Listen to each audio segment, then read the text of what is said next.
Translations میں دیکھتا ہوں تو یہ ایک بڑی ہائی سٹینڈرڈ کا ٹرانسلیشن ہمارے پاس ہے اور بڑا قریب ہے، اور یہاں لکھا ہے، اور میں چاہوں گا کہ ہم ان باتوں کو ذرا کلام مقدس کی روشنی میں دیکھیں۔ یہ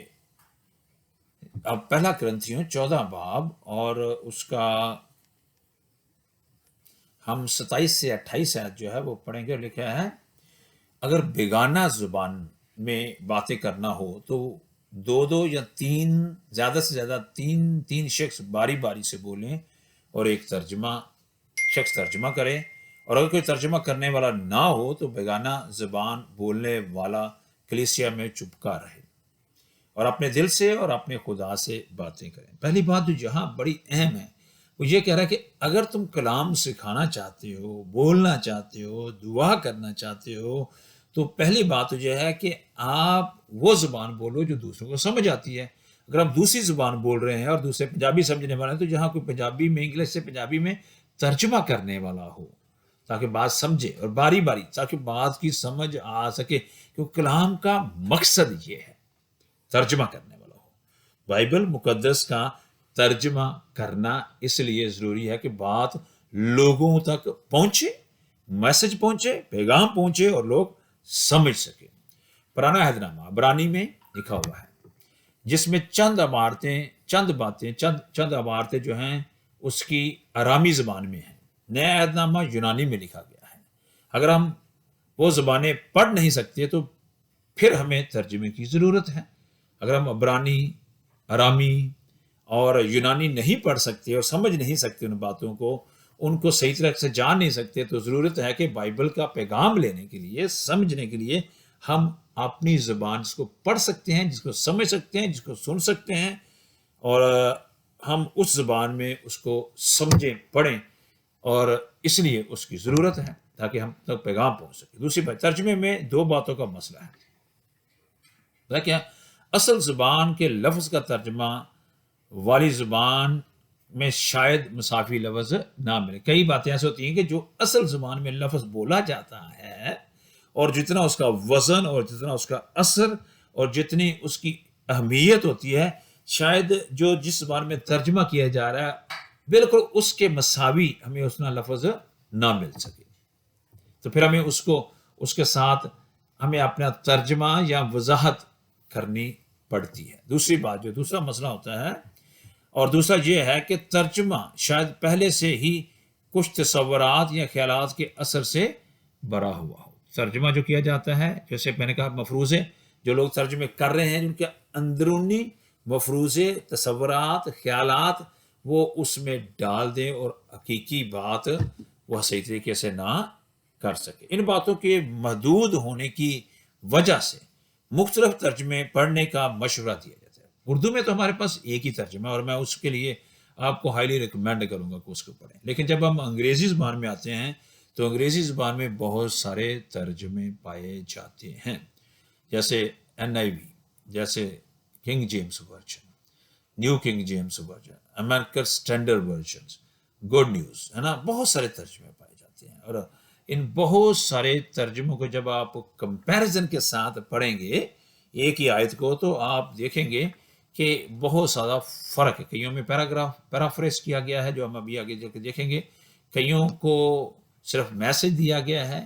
کئیوں کو ایڈیومیکی یعنی کہ محاورت ان زبانوں میں لفظ استعمال کیے، جبکہ کنگ جیمز ورژن جو ہے وہ بہت نزدیکی سے، قریبی سے اصل متن کے پاس رہ کر اس کی بلیسنگ کے ساتھ جو ہے نا اس کو ترجمہ کیا گیا، اس لیے کنگ جیمز ورژن جو ہے وہ زیادہ اچھی ہے۔ لیکن آج کے دور میں نئے دور میں نئی انگلش کے ساتھ پرانی انگلش جو ہے پڑھنا بڑا مشکل ہے، اس لیے نیو کنگ جیمز جو ہے وہ زیادہ اہمیت اور بہتر ہے، اس لیے یہ اصل زبان کا مطلب صحیح طور پر سمجھ سکیں۔ اس سے کوئی بات نہیں کہ ہم کون سا ترجمہ پڑھ رہے ہیں، کلام مقدس کا سچ بنیادی طور پر ہمیشہ آسانی سے سمجھا جاتا ہے۔ میں چاہتا ہوں کہ یہ بات بھی جانیں، کئی دفعہ ہمیں کلام کی سچائی کو سمجھنا ہے، اس کے میننگز کو سمجھنا ہے کہ پیغام خدا کیا دیتا ہے، وہ سمجھنا انتہائی ضروری ہے۔ جو ترجمہ آپ کے پاس ہے اسے پڑھیں، اگر دوسرا ترجمہ ہے تو کمپیئر کریں اور جانیں کہ صحیح بات کہاں ہے۔ کیونکہ میں اردو میں بڑا اچھا نہیں ہوں، تو میں کئی دفعہ جب اردو کے بڑے لفظ ہوتے ہیں تو مجھے سمجھ نہیں آتی، تو میں انگریزی میں پڑھتا ہوں، نیو کنگ جیمز ورژن میں، یا این آئی وی میں، یا کنگ جیمز ورژن میں پڑھ کے اس کے مطلب کو سمجھنے کی کوشش کرتا ہوں کہ یہ کیا کہا گیا ہے، اور وہ بڑے واضح طور پر بات کی سمجھ آ جاتی ہے۔ تو اس لیے جب بھی آپ کوئی پیسج پڑھتے ہیں تو اسے ایک سے زیادہ ٹرانسلیشن میں پڑھیں تاکہ ہم ان باتوں کو سمجھ سکیں۔ 3 طرح کے بائبل کے ترجمے پائے جاتے ہیں انگلش زبان میں خاص طور پر، اور جو ایک فارمل ترجمہ ہے، جو ایک فارمل جیسے کہ ایک بڑا قریبی اصل متن کے ساتھ ہے، قریب وفاداری کے ساتھ ہے، تقریباً اصل اور درست ترجمہ ہے، جس کو خاص طور پر میں نے کہا، اس کی بات آگے میں نے کی ہے کہ وہ کنگ جیمز ورژن جو ہے، کنگ جیمز کی جو بائبل ہے وہ ہے۔ پھر ہم ڈائنامکس پاتے ہیں، جیسے کہ بڑا ہی متحرک قسم کا ہماری زندگی میں بڑا ہمارے قریبی طور پہ آتا ہے، اور اس میں ہم اس پر مطلب پر زور دیتے ہیں، اور محاورن ترجمہ کیا جاتا ہے، ٹھیک ہے۔ اور یہ زیادہ تر جیسے ہم این آئی وی بائبل ہے اس میں اس کی بات کو ہم پاتے ہیں۔ اور پھر پیرافریز کیا گیا ہے، 3 طرح کے ترجمے ہیں، اور عام بول چال کی زبان میں خیال کو پیش کیا جاتا ہے، اس کا پیغام، اس کا خیال جو ہے عام بول چال کی زبان میں پیش کیا گیا ہے۔ زیادہ تر ترجمہ شدہ ہوتا ہے، نہ کہ حقیقی ہوتا ہے۔ وہ زیادہ ترجمہ کیا جاتا ہے، خیال پیش کیا جاتا ہے، نہ کہ متن کے بالکل قریب، اور باقی جو زیادہ تر بائبلیں انگلش میں پائی جاتی اس لیے۔ آخری 2 اقسام زیادہ پڑھنے کے وقت اور سمجھنے کی خوشگوار، آسان سمجھ والی ہیں، جبکہ یہ خود نظریات کے اثر تلے ہیں، اس لیے یہ عقیدے کے لیے ایک اچھا انتخاب نہیں۔ ان کے لیے درست متن والا ترجمہ پڑھا جانا چاہیے۔ اچھا جی، جو ہم معاشرہ ہے، جو تہذیب ہے جس میں ہم رہتے ہیں، اس کا تجربہ بھی ہمارے جو ترجمہ ہم کرتے ہیں، جب تفسیر کرتے ہیں، اس پر اثر انداز ہوتا ہے۔ جیسے لکھا ہے، اگر میں چاہوں خروج کی کتاب اور اس کا 20 باب اور اس کی 5ویں آیت جب ہم پڑھتے ہیں تو وہاں ہے کلام مقدس میں، خروج کی کتاب اور اس کا 20 باب اور اس کی 5ویں آیت میں لکھا ہے، اور میں اس کے آخری پورشن پڑھنے لگا ہوں، اور جو مجھ سے عداوت رکھتے ہیں ان کی اولاد کو 3 اور 4 پشت تک باپ دادا کی بدکاری کی سزا دیتا ہوں۔ باپ دادا کی بدکاری کی سزا، جو بت پرستی کی بات ہے، یہ ہم دیکھتے ہیں، یا دوسرا حکم ہے اس کا حصہ لکھا ہے، تو ان کے آگے سجدہ نہ کرنا اور نہ ان کی عبادت کرنا، بت پرستی کے بارے میں، کیونکہ میں خداوند تیرا خدا غیور خدا ہوں، اور جو مجھ سے عداوت رکھتے ہیں ان کی اولاد کو 3 اور 4 پشت تک باپ دادا کی بدکاری کی سزا دیتا ہوں، اور ہزاروں پر جو مجھ سے محبت رکھتے اور میرے احکام کو مانتے ہیں رحم کرتا ہوں۔ بائبل کے مصنف مختلف تہذیب کے رہنے والے تھے، مختلف معاشرے کے، اور بڑی ہی ان میں ایک دوسرے کے بہت لمبی وقفہ بھی تھا سالوں کا۔ عبرانی بائبل، یونانی، رومن، اس لیے ان کی تحریک اس وقت بہتر سمجھی جائے گی جب ان کی تہذیب کو مد نظر رکھا جائے گا۔ مثال کے طور پر عبرانی زبان میں ایک شخص ان اعمال کا بھی ذمہ دار ہے جو اس نے نہ کیے ہوں لیکن ہونے دیے ہوں۔ کچھ کام ایسے ہیں کہ ہم ہونے دیتے ہیں، کرتے نہیں ہیں، اور ٹھیک ہے مجھے کیا، جو کر رہا کرنے دو، ہونے دیے ہیں، تو اس لیے وہ ان میں شامل ہو گیا، کیونکہ اس کو پتا تھا اور اس نے روکا نہیں اور اس کو ہونے دیا عبرانی زبان میں، تو وہ اس کا بھی ذمہ دار ہے۔ اور ایسا ہی وہ بات ہم اوپر سے پڑھتے ہیں بائبل مقدس میں، عبرانی کی کتاب میں، جو ہم اس پر حکم سے دیکھتے ہیں۔ اس لیے بعض اوقات وہ عوامل جو خدا نے نہ کیے ہوں خدا کے ذمے لگائے جاتے ہیں، جیسے اس نے نہ کیے ہوں، جسے مثال کے بچوں کو ان کے والدین کے گناہوں کے لیے تکلیف دینا، جیسے فرعون کے دل کو سخت کرنا، کہ جی فرعون کے دل کو خدا نے سخت کر دیا کیونکہ وہ خدا کے لوگوں کو نہ جانے دے تاکہ خدا کے نام کو جلا لو، کیونکہ کئی باتیں تہذیب کے ساتھ اور اس طریقے سے کہی جاتی ہیں اور اس طریقے سے سمجھی جاتی ہیں، جبکہ خدا جو ہے وہ تو رحم کرنے والا ہے۔ فرعون خود ہی ان کو نہیں چھوڑنا چاہتا تھا، اس کے اپنے ذاتی مفادات اس کے ساتھ شامل تھے، اس کی اپنی انا شامل تھی، اس کے ملک اور اس کے ساری ضروریات شامل تھی اور وہ نہیں جانے دینا چاہتا تھا.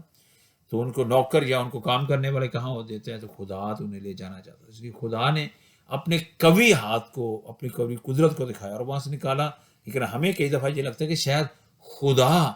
برائی کو کرنے دیتا ہے یا کرنے والا ہے. ایسا نہیں ہے.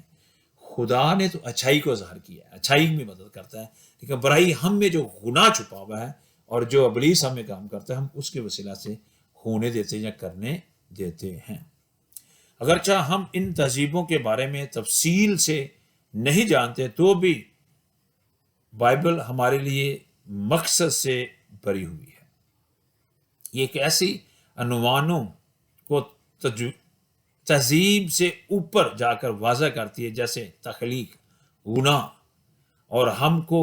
کیوں نجات ضروری ہے، ہماری نجات کے گناہ کو، یا تخلیق جیسے، یا خدا کی عدالت جیسے مضامین جو ہیں وہ تمام کلچر سے اباب، یسوع مسیح کی محبت اور قربان ہونا تمام کلچر سے اباب ہو کر ہمیں نظر آتے ہیں. اور یہ مضمون جو ہیں بائبل مقدس سے آسانی سے سمجھے جاتے ہیں. خدا آسانی سے ہمیں سمجھاتا ہے اور ہمیں اس میں مدد ملتی ہے. پھر ہم بات کرتے ہیں گناہ کی. جب ہم یوحنا کی انجیل 9 باب کی 41 آیت دیکھیں، یسوع نے ان سے کہا کہ اگر تم اندھے ہوتے تو گناہ گار نہ ٹھہرتے، مگر اب کہتے ہو کہ ہم دیکھتے ہیں، بس تمہارا گناہ قائم رہتا ہے. دیکھیں کیا ہوا، کئی دفعہ ہم دیکھتے ہیں، سمجھتے ہیں، سنتے ہیں کلام کو، جانتے ہیں کہ یہ بات جو میں کر رہا ہوں وہ غلط ہے، تو پھر بھی کر رہے ہوتے ہیں، پھر بھی کرتے ہیں. والدین کی نافرمانی، بت پرستی، زناکاری، چوری، ڈکیٹی، خدا کا نام بے فائدہ لینا، ہے نا، سبت نہ ماننا جو کہ خداوند کا 7واں دن ہے، جانتے ہوئے بھی کہ یہ کلام مقدس میں لکھا، کہتے ہیں نہیں یہ خداوند کا دن نہیں، خداوند کے زندہ خدا نے کہیں اس کو نہیں بدلا. یہ جانتے ہوئے بھی ہم ایسی باتیں ایسی باتیں جو ہیں ہم کرتے ہیں جس سے کیا ہوتا ہے کہ وہ مسئلہ ہو جاتا ہے، پرابلمز ہو جاتا ہے. تو ہمیں ان باتوں کا خیال رکھنا ہے کہ گناہ بھی ہماری سمجھ میں رکاوٹ پیدا کرتا ہے. ہم آنکھیں بند کر لیتے ہیں، جیسے کلام مقدس میں لکھا کہ ابلیس نے ہماری آنکھوں کے سامنے پردہ ڈال دیا تاکہ ہم خداوند کی خوشخبری کو نہ دیکھ سکیں. تو ایسا ہے. گناہ پڑھنے والے اور یقین، بائبل مقدس، گناہ پڑھنے والے اور بائبل مقدس کے درمیان ایک دیوار ہے. گناہ بائبل مقدس کو قبول کرنے کے راستے میں خلل ڈالتا ہے. ہو سکتا ہے کہ ہم بائبل مقدس کو صحیح نہ سمجھ سکیں کیونکہ ہم میں تکبر ہے، ہم میں خودی ہے، ہم میں شک ہے، ہمیں نافرمانی ہے، ہم اپنے نظریے سے پیار کرتے ہیں، اور اس طرح کی اور بہت ساری وجوہات ہم میں ہو سکتی ہیں جس کی وجہ سے ہم بائبل کو صحیح سمجھ نہیں سکتے، یا وہ ہمیں بائبل کو سمجھنے میں رکاوٹ ہے، کیونکہ گناہ ہماری زندگی میں زیادہ اثر اور تاثیر کرتا ہے. اس لیے ہم بائبل مقدس کو ایمان اور عقائد سے پڑھیں. ہم اس بات کے لیے تیار رہیں کہ بائبل ہم کو تبدیل کرے اور ہمارے کردار کو سنوارے. روح القدس ہم میں کام کرے گا اگر ہم اس کو اجازت دیں. ہمارے گناہوں کے باوجود وہ ہماری رہنمائی تمام سچائیوں میں کرے گا. خدا کے کلام میں جب ہم یوحنا 16 باب کی 13 آیت میں دیکھتے ہیں تو جو لکھا ہے وہ ہماری رہنمائی کرے گا. بائبل مقدس کے ترجمے کی کیوں ضرورت ہے؟ لکھا ہے لوکا 24 باب کی 45 آیت میں، پھر اس نے ان کا ذہن کھولا تاکہ کتاب مقدس کو سمجھیں. ہمیں اس بات کو سمجھنا ہے اور ہم اس بات کے ساتھ متفق ہیں کہ کلام مقدس کو سمجھنے کے لیے ہمیں خدا کو ہمارے دل و دماغ کو کھولنا ہے. خدا کو ہمیں بائبل مقدس سمجھانے کے لیے روح القدس کو ہماری زندگی میں کام کرنے دینا ہے، اور ہمارے ساتھ جو ہے وہ کام کرے گا تو پھر ہم سمجھیں، کیونکہ ہم گناہ گار ہیں، ہم انسان ہیں، اور ہم اس ساری باتوں کو سمجھ نہیں سکتے جب تک کہ خداوند خود ہم میں کام نہ کرے. اگر ہم بائبل مقدس کو غلط نظریے سے دیکھیں اور تفسیر کریں تو پھر ہم غلط نتیجہ نکالیں گے اور یہ نہ صرف نجات کی سمجھ میں بلکہ ہر بات میں جو بائبل مقدس میں سکھاتی ہے ہمارے راستے میں آڑ ہوگی، ہمارے راستے کا رکاوٹ یا پتھر بنے گی، مقابل کو درست تفسیر مزدل نتیجہ نکالے گی۔ عقیدے کا مسلسل اتحاد ہوگا، جو ہم ایمان رکھتے ہیں، جو ہمارا عقیدہ ہے وہ شروع سے لے کر آخر تک ہمیں ایک ہی بات کی طرف لے کے جائے گا، اس میں خلل نہیں آئے گا۔ پھر تعلیم کا اتفاق، جو سکھایا جاتا ہے پیدائش سے لے کر مکاشفہ تک، ہر ایک چیپٹر اور ہر ایک بک میں وہ صحیح سکھایا جائے گا۔ اور جو بات یہ ہے کہ پھر ایمان کے عقیدے کے ساتھ یہ کلیسیا میں اتفاق اور اتحاد پیدا کرے گی، کیونکہ ایک ہی چیز پر ہم ایمان رکھتے ہیں۔ پھر یہ خوشخبری کی منادی میں اتفاق اور اتحاد رکھے گی، خوشخبری کے انجیل کی منادی، یسو کی منادی، مشن، دوسروں تک لے جانا کلام کو، یہ اس میں اتحاد اور کلام کی باتیں ہمیں سکھائے گی۔ بائبل مقدس، ہمیں بائبل مقدس کا درست مطالعہ کرنا ہے، چاہے پروٹیسٹنٹ بائبل مقدس کی تفسیر کا عمل ہم پر ایک پیراگراف کو اس سے اصل متن کے خاص سیاق و سباق اور نظریے کے ساتھ کہ بائبل مقدس کی دوسرے حصے اور اس عنوان پر کیا سکھاتا ہے میں سمجھنا چاہیے۔ اس طریقے سے ہم خدا کے اس پیغام کو جو اس نے بائبل مقدس میں سکھایا ہے بہتر سمجھ سکتے ہیں۔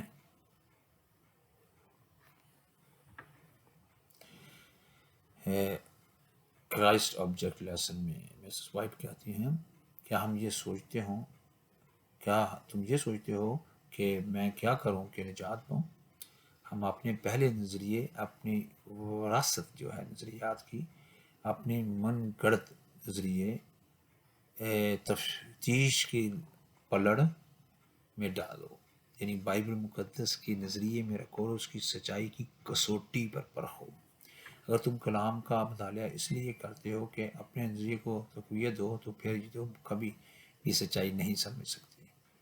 سچائی نہیں پا سکو گے۔ بائبل کا مطالعہ اس لیے کرو کہ یہ جانو کہ خدا کیا فرماتا ہے۔ اگر تم کلام مقدس کا مطالعہ کرتے ہو، قائل ہوتے ہو اور یہ سمجھ آتی ہے کہ تمہارا اپنا نظریہ بائبل کی سچائی کے ساتھ مساوی نہیں، تو پھر سچائی کو توڑ مروڑ کر اپنے نظریے کے ساتھ نہ ملائیں، بلکہ نئی روشنی کو قبول کریں۔ اپنے دل و دماغ کو کھولو تاکہ خدا کی عجیب سچائیوں کو سمجھ سکو۔ بائبل مقدس کا ترجمہ اس لیے ضروری ہے کہ کلام کی سچائی ہم سمجھیں، اس کی باتوں کو جانیں، ہم اپنی زندگی خداوند کو دے سکیں، سمجھ سکیں کہ یسوع مسیح میرے گناہوں کے لیے ہوا ہے، یہ سمجھ سکیں کہ جو خدا نے محبت مجھ سے کی ہے وہ میرے دل و دماغ پر اثر کر سکے، وہ پیغام مجھے مل سکے کہ خدا رحم کرتا ہے، معاف کرتا ہے، قبول کرتا ہے اور ہمیں اپنے جلال سے اپنے عمل کے لیے تیار فرماتا ہے۔ خداوند آپ کو برکت دے۔ میں ہم دعا مانگے۔ خداوند تیرا فضل و برکت چاہتا ہوں اور دعا کرتا ہوں کہ تو اپنے جلال سے ہم سب پر رحم فرما اور اپنے کلام کی روشنی ہمیں دے، سمجھا، اپنے روح القدس کے مسح سے بھر، ہمارے دل و دماغ کو تو ہی بھر سکتا ہے کیونکہ تو خدا ہے، تو نے اپنے بیٹے کو ہمارے لیے قربان کیا اور اسی کے وسیلہ سے تو ہمیں ابدی زندگی دیتا ہے۔ یا خدا میں تو ابدی زندگی دی، کلام سے بھر اور اپنی نجات ہمیں رکھ، روح ہمیں دے، روح القدس میں بھر تاکہ وہ ہمیں سچائی کی راہ دکھائے، تاکہ وہ ہمیں نجات کی راہ دکھائے، تاکہ وہ ہمیں کلام کو سمجھنے کی توفیق دے اور ہمارے دل و دماغ کو بدلے۔ خدا مطلب میں تمام ان لوگوں کے لیے جو اس کلام کو سنتے ہیں تیری برکت چاہتا ہوں، تیری نجات اور مخلص سے چاہتا ہوں اور فضل مانگتا ہوں یسوع مسیح کے وسیلہ سے، آمین۔